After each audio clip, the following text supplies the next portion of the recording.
Dans cette vidéo, on va essayer de comprendre en quelques mots ce dont on parle lorsqu'on évoque l'affaire Big Malion. Et donc l'idée, c'est d'essayer de comprendre ce qu'on reproche notamment à Nicolas Sarkozy, pourquoi est-ce qu'il est renvoyé devant le tribunal correctionnel et qu'est-ce qu'il encourt.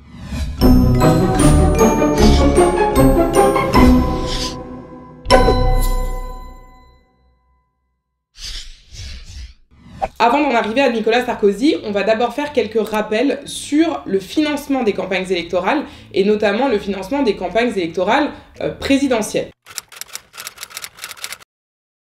Comme vous le savez, tous les 5 ans, il y a une élection présidentielle et dans les mois qui précèdent l'élection présidentielle, il y a une campagne électorale pendant laquelle les candidats exposent leur programme, font des meetings, se déplacent, etc., essaient de convaincre les citoyens de voter pour eux. Et en France, vous ne pouvez pas financer une campagne électorale n'importe comment, c'est hyper encadré. Plusieurs choses à savoir. La première, c'est que les dépenses qui vont être réalisées pour la campagne électorale ne sont pas payées directement par le candidat, ni par le parti. En réalité, pour toutes les dépenses de campagne, le candidat qui se présente doit passer par un tiers, par une autre personne. Soit par une personne physique, monsieur X, madame Y, soit par la constitution d'une association qui sera l'association de financement de sa campagne électorale. Et c'est cette association justement qui va tenir les comptes de campagne du candidat. Toutes les recettes et les dépenses de la campagne doivent transiter par ce tiers, en l'occurrence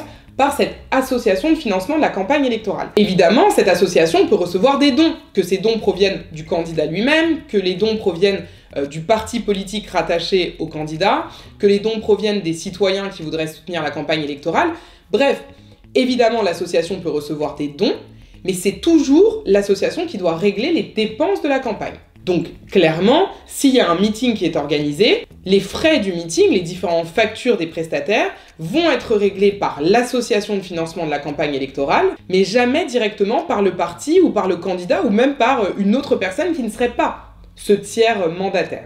Deuxième point à comprendre, c'est que cette association va être plafonnée dans les dépenses qu'elle peut faire pour la campagne électorale. Ça veut dire que c'est l'association qui va régler toutes les dépenses de la campagne électorale, mais en France, il y a un plafond de dépenses au-delà duquel l'association ne peut pas aller. Et pour un candidat qui arrive au second tour, le plafond c'est 22 509 000 €. Même si elle recevait des dons à hauteur de 300 millions d'euros, cette association ne pourrait pas dépenser 300 millions d'euros en vue de la campagne électorale. Le respect de ce plafond est obligatoire. Si vous ne respectez pas ce plafond, si l'association de financement de la campagne électorale dépasse le plafond imposé, forcément ça va entraîner des conséquences. Et vous en doutez, des conséquences négatives. La première conséquence, c'est que comme je vous le disais, l'association de financement de la campagne électorale tient ce qu'on appelle les comptes de campagne. Ces comptes de campagne, après les élections, doivent être déposés et doivent être validés par la Commission nationale des comptes de campagne. Si la Commission nationale des comptes de campagne valide vos comptes, ça vous permet d'obtenir le remboursement d'une partie de vos dépenses de campagne. Ça veut dire que si vous avez dépensé 10 millions d'euros en frais de campagne pour l'organisation des meetings, etc., si vos comptes de campagne sont validés, vous allez pouvoir être remboursé d'une partie de ces 10 millions d'euros. L'État va vous donner de l'argent. Juste pour que vous vous fassiez une idée, pour un candidat à la présidentielle qui arrive au second tour, c'est 47,5% de ses dépenses qui sont prises en charge par l'État et qui vont donc lui être remboursées. Donc vous voyez bien que ce n'est pas du tout une somme négligeable. Mais quand vos comptes de campagne ne sont pas validés, vous ne pouvez pas obtenir cette prise en charge, ce remboursement par l'État d'une partie de vos frais de campagne et de vos dépenses de campagne. Et en plus de ça, vous pourrez peut-être encourir des sanctions pénales. Eh bien, la situation que je suis en train de décrire, c'est exactement ce qui s'est passé pour les comptes de campagne de Nicolas Sarkozy pour la présidentielle de 2012. Vous vous en souvenez, Nicolas Sarkozy, en 2012, c'était le candidat de l'UMP. L'UMP, aujourd'hui, c'est les Républicains. Il était au second tour de la présidentielle face à François Hollande, le candidat du Parti socialiste. Lorsque, après l'élection, les comptes de campagne de Nicolas Sarkozy ont été déposés, ils n'ont pas été validés par la Commission nationale des comptes de campagne au motif que l'association de financement de la campagne électorale avait dépassé le fameux plafond autorisé. Et donc à l'époque, un recours avait été formé devant le Conseil constitutionnel, et le Conseil constitutionnel a confirmé la décision de la Commission nationale des comptes de campagne et n'a pas validé les comptes de Nicolas Sarkozy. Ce qui lui vaut d'être renvoyé devant le tribunal correctionnel, c'est qu'il est soupçonné d'avoir été au courant pendant la campagne présidentielle, en fait d'avoir été alerté par ses experts comptables que le plafond des dépenses de campagne allait être dépassé ou qu'il était dépassé, et d'avoir ignoré ces alertes, d'avoir continué les dépenses, continué les meetings, malgré ces alertes. Ça lui vaut d'être renvoyé devant le tribunal correctionnel pour financement illégal de campagne électorale, un délit puni à l'époque des faits d'1 an d'emprisonnement et 3 750 € d'amende, parce que depuis, la réglementation a été durcie. Pour les mêmes faits qui seraient commis aujourd'hui, ça serait 3 ans de prison, 45 000 € d'amende.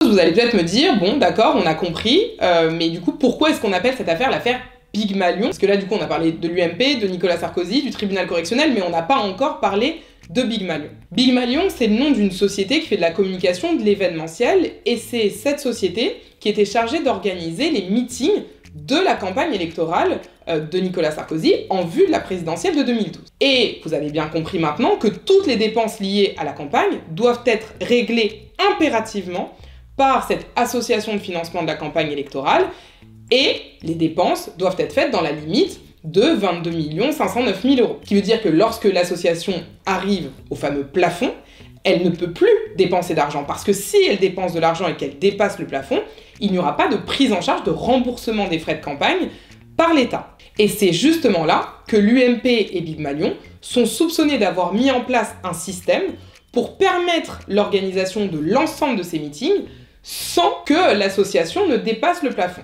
Donc on reproche à l'UMP d'avoir récupéré des dépenses de campagne qui auraient dû être réglées par l'association de financement de la campagne de Nicolas Sarkozy. Et vous allez me dire, mais comment est-ce possible? Pour l'organisation des meetings de Nicolas Sarkozy, Pygmalion minorait le montant de la facture envoyée à l'association de financement de la campagne de Nicolas Sarkozy. Et le manque à gagner sur ces factures, elle l'aurait rattrapé en accord avec l'UMP, elle l'aurait rattrapé sur des factures envoyées à l'UMP pour des événements organisés cette fois-ci, non pas pour Nicolas Sarkozy pour sa campagne, mais pour l'UMP.